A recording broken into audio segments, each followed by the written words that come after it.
اعوذ باللہ من الشیطان الرجیم بسم اللہ الرحمن الرحیم۔ شروع کرتا ہوں اللہ کے ببرکت نام سے جو بڑا مہربان اور نہایت کرم کرنے والا ہے اپنے بندوں پر۔ السلام علیکم ورحمۃ اللہ وبرکاتہ۔ میرے عزیز بھائیوں بہنوں اور بچوں، آج کا جو وظیفہ میں آپ کو بیان کروں گا یہ بہت طاقتور ترین وظیفہ ہے۔ طاقتور ترین وظیفہ میں نے اس لیے بیان کیا ہے کہ یہ اللہ کے ببرکت نام کا وظیفہ ہے، تو جس طرح میں کہوں گا اسی طرح آپ نے پڑھنا ہے، اسی طرح عمل کرنا ہے، تو دیکھیے گا اللہ تعالیٰ آسمانوں سے آپ کے لیے رزق کے دروازے کھول دے گا۔ میرے بھائیوں، رزق دینے والی صرف میرے اللہ کی ذات ہے، تو آئے ہم اللہ تعالیٰ کی بندگی کریں تو دیکھیں میرے اللہ کس طرح غیب سے آپ کی ضرورتوں کو پورا کرتا ہے۔ ہمارے اسلامی تاریخ کا ایک بہت خوبصورت نام ہے حضرت حبیب اجمیر رحمت اللہ علیہ۔ اللہ کے نیک بندوں نے بہت امتحان دیے ہیں، پھر وہ اللہ کی بارگاہ میں پہنچے ہیں۔ تو کتابوں میں یہ لکھا ہے کہ حضرت حبیب رحمت اللہ کا ابتدائی دور کوئی بہت اچھا نہیں تھا، اور بعد میں آپ نے حضرت امام حسن بصری رحمت اللہ کے ہاتھوں پر توبہ کی، اور توبہ بھی ہمارے جیسی نہیں، سچی توبہ کی انہوں نے اپنے اللہ سے، پکی توبہ کی، اور یہ بہت امیر ترین شخص تھے، لیکن پھر بعد میں فقیری آئی کیونکہ یہ سارا کام سود کا کرتے تھے، تو آپ نے ہر چیز ختم کر دی، پھینک دی ہر چیز۔ اور حضرت حسن بصری رحمت اللہ نے اپنی تسبیح عنایت فرمائی آپ کو، اور ساتھ ہی تلقین کی کہ اس میں ذات اللہ پڑھنا ہے، تو آپ بیٹھ کے تسبیح لے کر 1 دن 2 دن 3 دن لگاتار آپ پڑھتے جا رہے ہیں، پر آزمائش تھی اللہ کی طرف سے، آپ نے تو صبر شکر کیا، لیکن آپ کی بیوی وہ آ کے آپ سے الجھ پڑی اور کہنے لگی، حبیب یہ کیا تسبیح لے کر بیٹھے رہتے ہو، ہم سے یہ سوکھی روٹیاں نہیں کھائی جاتی، جاؤ جا کر کوئی محنت مزدوری کرو اور پیسے کما کر لے کر آؤ تاکہ ہم اپنا گزارا اچھے طریقے سے کر سکیں، کیونکہ پہلے اس نے بہت امیری دیکھی تھی اور اب یکدم بہت زیادہ فقیری ہو گئی۔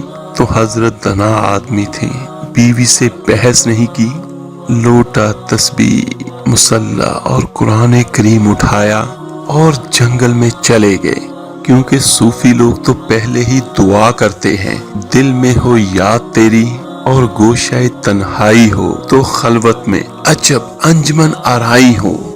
تو سارا دن حضرت وہاں پہ اللہ اللہ اللہ کی تسبیح کیے جا رہے ہیں، سارا دن گزار کر رات پڑی تو وہ گھر کی طرف چل پڑے۔ جب گھر آئے تو دیکھا کہ بیوی ان کی پہلے ہی منتظر کھڑی تھی۔ جب یہ گھر میں آئے تو بیوی نے پہلا سوال کیا، حبیب اگر گئے تھے تو مزدوری کی؟ تو آپ نے فرمایا ہاں مزدوری میں نے کی۔ پھر بیوی نے دوسرا سوال کیا، اگر مزدوری کی تو پھر مزدوری کدھر ہے؟ تو حضرت حبیب اجمیر رحمت اللہ فرماتے ہیں کہ میں نے اپنی بیوی کو ٹالا اور میں نے کہا سارے ہی مزدور مزدوری مانگ رہے تھے، میرا مالک بہت کریم ہے، مجھے مزدوری مانگتے ہوئے شرم آ گئی۔ اور یہ بات ہے بھی صحیح کہ میرے اللہ کی ذات بہت کریم ہے، بہت کریم ہے۔ کریم کا لفظی معنی کیا ہے؟ بہت زیادہ کرم کرنے والا، بہت زیادہ شفیق۔ تو آپ کہنے لگے میں نے اپنی بیوی کو ٹالا، تو وہ آگے سے کہنے لگی حبیب جب کل جائیں گے تو جا کر مزدوری لازمی مانگنا۔ تو آپ فرماتے ہیں دوسرا دن آیا تو میں جنگل میں گیا اور اسی طرح میں نے تسبیح کرنی شروع کر دی، اللہ اللہ اللہ۔ اس کے بعد آپ فرماتے ہیں کہ رات ہوئی تو میں گھر آ گیا، تو گھر آتے پھر وہی کل والا سین، میری بیوی کہنے لگی حبیب مزدوری کی؟ تو وہ فرمانے لگے کہ میں نے کہا ہاں کی۔ تو پھر وہ کہنے لگی مزدوری کدھر ہے؟ تو آپ فرماتے ہیں میں نے پھر ٹالا کہ سارے ہی مانگ رہے تھے، میرا مالک کریم ہی بہت ہے، مجھے مانگتے ہوئے شرم آ گئی۔ تو آپ فرماتے ہیں کہ بی بی صاحبہ غصے میں آ گئی اور کہنے لگی حبیب اب جب کل جائیں گے آپ تو جا کے مزدوری شروع نہیں کرنی، پہلے 2 دن کی مزدوری لینی ہے، اگر تو دے تو ٹھیک ہے ورنہ پھر کسی اور کی مزدوری کیجیے گا۔ تو میرے عزیزوں یہ چیزیں ہم جیسے لوگ نہیں سمجھ سکتے، یہ تو وہ سمجھے گا جس نے محنت کی ہو اور جس نے سچے دل سے اللہ کو یاد کیا ہو۔ تو آپ فرمانے لگے کہ میں ساری رات سسکیاں لیتا رہا کہ اس نے کیا کہہ دیا ہے کہ میں کہاں جاؤں گا اس کا در چھوڑ کے، ہے کوئی ایسا 70 ماؤں سے زیادہ پیار کرنے والا شفیق مہربان کریم رحمان، کہاں جاؤں اس کا در چھوڑ کے۔ آپ فرمانے لگے کہ ساری رات میں سسکیاں لیتا رہا، جب تیسرا دن آیا تو پھر میں اپنے معمول کی طرح جنگل میں چلا گیا اور پھر اسی طرح جو حکم شیخ تھا سارا دن میں اپنے اللہ کو یاد کرتا رہا۔ آپ فرماتے ہیں جب رات آئی تو میں بڑا پریشان ہوا کہ حبیب 2 دن تو ٹال دیا تھا، آج کیا کہہ کر ٹالوں گا میں، اور پتہ نہیں وہ کیا بولے گی، اور کچھ وہ ایسا ہی نہ بول دے جو مجھ سے سنا ہی نہ جائے، کہیں بے ادبی نہ کر دے کوئی۔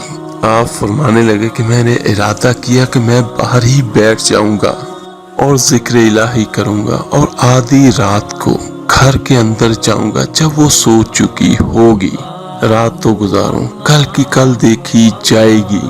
آپ فرمان لگے پھر میں ذکر الہی میں مشغول ہو گیا، اور جب آدھی رات آئی تو میں گھر کی طرف چلا۔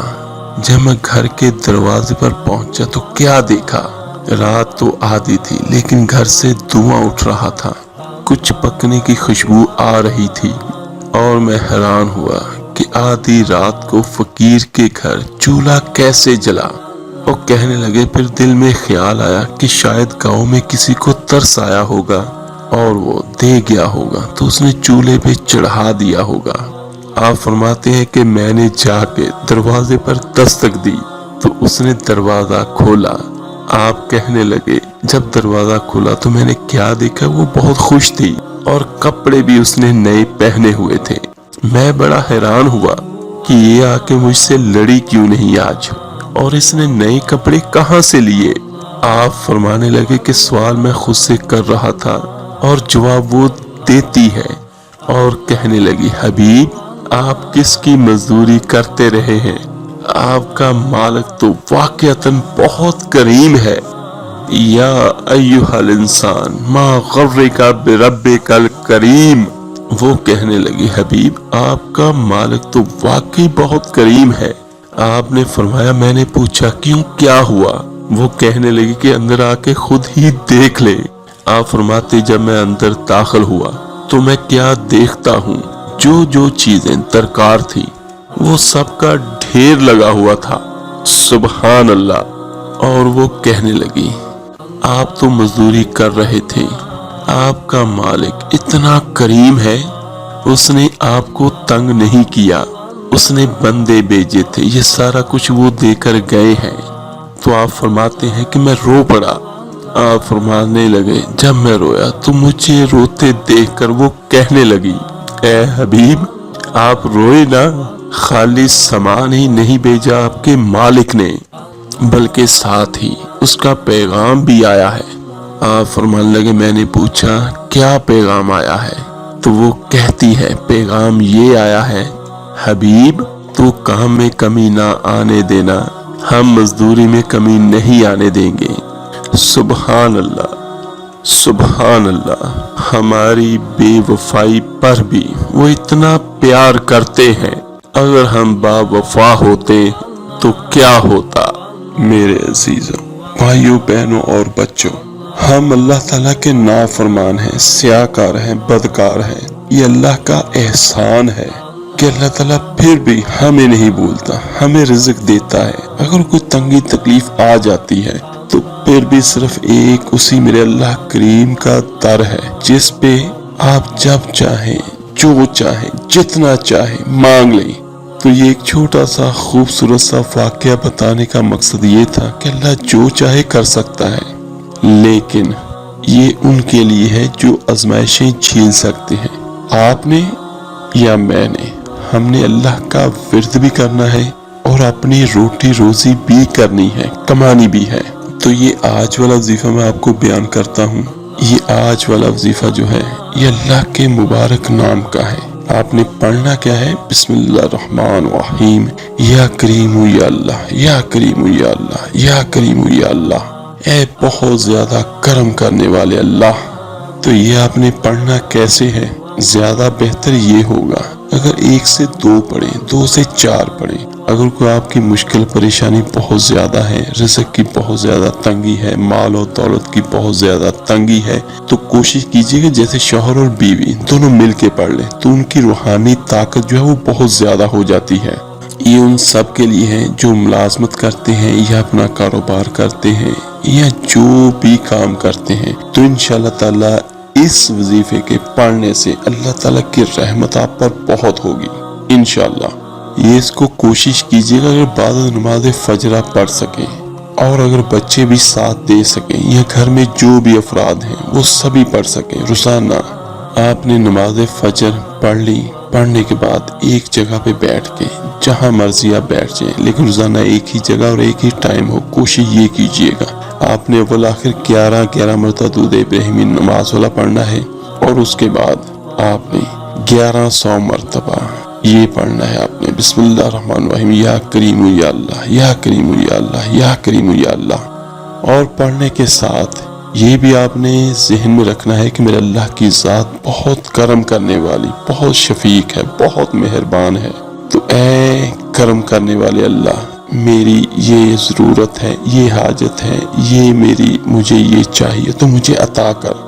تو اس کا سب سے بڑا فائدہ یہ ہوگا جب آپ صبح کی نماز پڑھنے کے بعد اس کو پڑھ کے آپ اپنے کاروبار پہ، جاب پہ یا اپنے کام دھندے پہ جس پہ جاؤ گے تو انشاءاللہ تعالیٰ بہت ساری برکت ہوگی اور اللہ تعالیٰ اپنے غیب کے خزانوں سے آپ کو عطا کرے گا۔